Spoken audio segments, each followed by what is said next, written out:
Hi, welcome to my channel. This is Sumathi Kannan. நம்ம இன்னைக்கு சொஜ்ஜி அப்பம் எப்படி பண்ணுறதுன்னு பார்க்க போகிறோம். ஸோ இது வந்து ஒரு வெல்லத்தில் பண்ணுற ஸ்வீட்டு. ஸோ இது எப்படி பண்ணுறதுன்னு நம்ம பார்க்கலாம். இது வரைக்கும் சேனல் சப்ஸ்கிரைப் பண்ணாதவங்க சப்ஸ்கிரைப் பண்ணி பெல் பட்டன் ப்ரெஸ் பண்ணிவிடுங்க. அண்ட் ஆல்சோ என்னோட insta handle recipe Guru by Sumathi account follow பண்ணுங்கள். நான் எவ்ரி தேர்ஸ்டே குக்கிங் டிப்ஸ் கொடுக்குறேன். கண்டிப்பாக உங்களுக்கு அது யூஸ்ஃபுல்லாக இருக்கும். நம்ம வீடியோக்குள்ளே போகலாம். 2 கப்பு மைதா மாவு, 1/2 கப்பு எண்ணெய் எடுத்துருக்கேன். ஸோ மைதா மாவு முதல்ல போட்டுக்கிறேன். முதல்ல மாவு பிசைஞ்சு வச்சிடலாம். ஒரே ஒரு சிட்டிகை உப்பு போதும், ஒரு பிஞ்ச் ஆஃப் சால்ட் போதும். இப்போ நான் வந்து அந்த எண்ணெயை முதல்ல கொட்டி அதில் நல்லா மிக்ஸ் பண்ணிக்கிறேன். ஸோ கொஞ்சம் தண்ணி வந்து தெளித்து நம்ம பிசையலாம். இப்போ நம்ம சப்பாத்தி மாவு அளவுக்கு பிசைய போகிறோம். பட் நிறைய எண்ணெய் இருக்கணும் அதில். ஏன்னா நம்ம வந்து அது தட்ட போகிறோம். நம்ம போலி மாதிரி அந்த போலிக்கெலாம் பண்ணுவோம்ல, அது மாதிரி தட்ட போகிறோம். ஸோ கொஞ்சம் நல்லா எண்ணெய் இருந்தால் தான் நல்லா கையில் நல்லா பண்ண வரும் அது. ஸோ தண்ணி வந்து கொட்டிடாதீங்க, தெளித்து பிசைஞ்சிக்கோங்க. அந்த 1/2 கப் எண்ணெய் இதுக்கு கண்டிப்பாக வேணும் மாவுக்கு பிசையறதுக்கு. ஸோ முதல்ல மாவும் தண்ணியுமா கலந்து நம்ம இது பிசைஞ்சிக்கலாம் மாவை.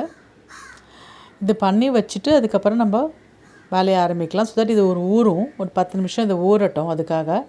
ஸோ அதனால் ஃபஸ்ட்டு இந்த வேலையை நம்ம முதல்ல முடிச்சிடலாம். இது வந்து ரொம்ப நல்லா இருக்கும். லைக் வெளியில் வந்து மைதா மாவில் இருக்கும், உள்ளே வந்து பூரணம் மாதிரி ரவையும் வெல்லமும் சேர்த்து பண்ணியிருப்போம். கண்டிப்பாக பாருங்கள், அது ரொம்ப பிடிச்சிருக்கும். நல்லா கரகரன்னு இருக்கும். உள்ளே வெளியில் கரகரனும், உள்ளே சாப்பிட்றதுக்கு சாஃப்டாகவும் நல்லாயிருக்கும். அந்த வெல்லத்தில் பண்ணது தான் உடம்புக்கும் நல்லது தான். அஃப்கோர்ஸ் எண்ணெய் போட்டு பொரிக்க போகிறோம். ஆனால் இப்போ நான் 1 கப்பு வெல்லம் அண்ட் 1 கப்பு ரவை எடுத்துட்டுருக்கேன்.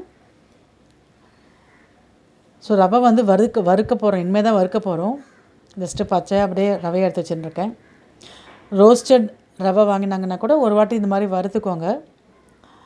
ஸோ இப்போ நான் வந்து 2 ஸ்பூன் நெய் குத்திருக்கேன் கடாயில். போட்டுட்டு இந்த ரவையை போடுறேன். கொஞ்சம் ஏலக்காய் பொடி பண்ணி போடுறேன். இதை நல்லா வறுத்துக்கோங்க. கொஞ்சம் நல்லா வறுத்ததுக்கு அப்புறமா நான் வந்து இந்த வெல்லம் வந்து நல்லா பொடி பண்ணிக்கோங்க. கட்டியே இல்லாமல் இருக்கணும், நல்ல பொடியாக இருக்கணும் வெல்லம். ஸோ நல்லா அதை நசுக்கிக்கோங்க. இப்போ தண்ணி பார்த்திங்கன்னா தண்ணி ரொம்ப கொட்டிடக்கூடாது. நான் மொத்தமாக எடுத்துகிட்டு இருக்கிறது ஒரு 2-3 ஸ்பூன் வாட்டர் தான் எடுத்துகிட்டு இருக்கேன். ஸோ தண்ணி தெளித்து ஒரு 2-3 நிமிஷம் அது நல்லா மிக்ஸ் பண்ணி விடுங்க. மிக்ஸ் பண்ணி இது மாதிரி நல்லா தளர்வாக வரட்டும். அதுக்கப்புறம் அணைச்சிடலாம். இது நல்லா பிளேட்டில் கொட்டி ஆற வச்சுருக்கேன். இப்போ நான் ஒரு பிளேட்டில் சின்ன பிளேட்டில் எண்ணெய் கொட்டிண்டு இந்த ஒரு பிளாஸ்டிக் கவரோ இல்லைன்னா இலையோ, வாழை இலை இல்லைன்னா வெத்தலை, அது மாதிரி இல்லைன்னா இது மாதிரி தட்டிக்கலாம். தட்டிண்டு அந்த பூரணம் மாதிரி அதை உள்ளே வைக்கணும். அந்த ரவையும் வெல்லமும் நம்ம கலரணும் இல்லையா, இப்போது அதை உள்ளே ரவுண்டாக பண்ணி வச்சு இப்போ நம்ம தட்ட போகிறோம். ஸோ இது மாதிரி நல்லா தட்டிக்கோங்க. ஸோ ஒரு உருண்டை மைதா மாவு எடுத்துட்டு அதை தட்டிட்டு அதுக்கப்புறமா நம்ம அந்த பூரணத்தை உள்ளே வைக்கிறோம். நீங்கள் அப்புறம் மைதா மாவையும் பூரணத்தையும் உருண்டை பிடிச்சி வச்சுருங்க. அப்போ தான் நமக்கு எவ்வளோ கவுண்ட்டுன்னு தெரியும். அது பின்னாடி காமிக்கிறேன் பாருங்கள், ஃபோட்டோவில் காமிக்கிறேன்.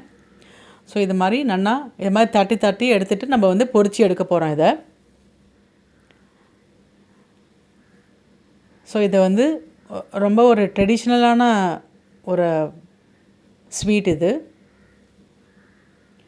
ஸோ இது மாதிரி நான் இப்போ அடுத்ததும் பண்ணி காமிச்சு பாருங்கள். இது மாதிரி நம்ம தட்டி வச்சுக்கலாம்.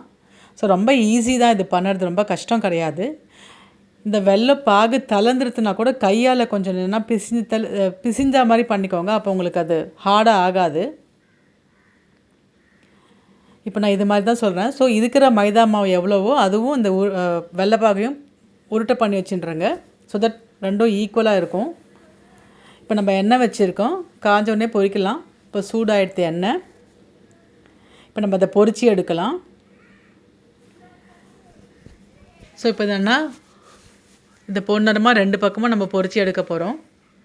எதுக்காக அந்த மாதிரி உருண்டை பண்ணி வச்சுக்கோங்கன்னு சொல்கிறேன்னாக்கா, சில டைம் வந்து நம்ம அப்பப்போ எடுத்து கொஞ்சம் மைதா கொஞ்சம் இந்த பூர்ணம்னு எடுத்து பண்ணினாக்கா சில டைம் நமக்கு மிஸ்மேட்ச் ஆகிடும். லைக் ஒன்று பூர்ணம் ஜாஸ்தி மீந்து போயிடும், இல்லைனா மைதா மாவு மீந்து போயிடும், மேல் மாவு. அதுக்காக ஸோ இப்போ பண்ணி எடுத்தாச்சு பாருங்கள்.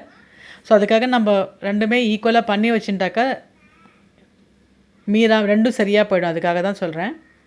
ஸோ இப்போ இது மாதிரி இப்போ நான் பண்ண மாதிரி எண்ணெய் காஞ்சதுக்கப்புறமா நல்லா போட்டு பொரிச்சு எடுத்துருங்க. இப்போ நம்மளோட சூப்பரான சொஜ்ஜி அப்பம் ரெடி ஆயாச்சு. ஸோ மேலே பூரி மாதிரி நல்லா உப்பி வரும், உள்ளே வந்து பூரணம் இருக்கும். ஸோ இப்போ இது மாதிரி நல்லா பொரிச்சு எடுக்கச்சே அந்த ரவை நல்லா வெந்துடும் உள்ளே.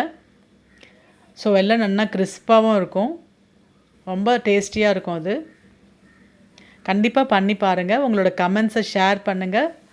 பிடிச்சிருந்தா தம்ஸ் அப் கொடுங்க. ஆல்சோ உங்களோட ஃப்ரெண்ட்ஸ் அண்ட் ரிலேட்டிவ்ஸோடு ஷேர் பண்ணுங்கள். டிஸ்கிரிப்ஷன் பாக்ஸில் டீட்டெயில்ஸ் கொடுத்துருக்கேன். ஸோ கண்டிப்பாக பாருங்கள். தேங்க்ஸ் ஃபார் வாட்சிங் திஸ் வீடியோ.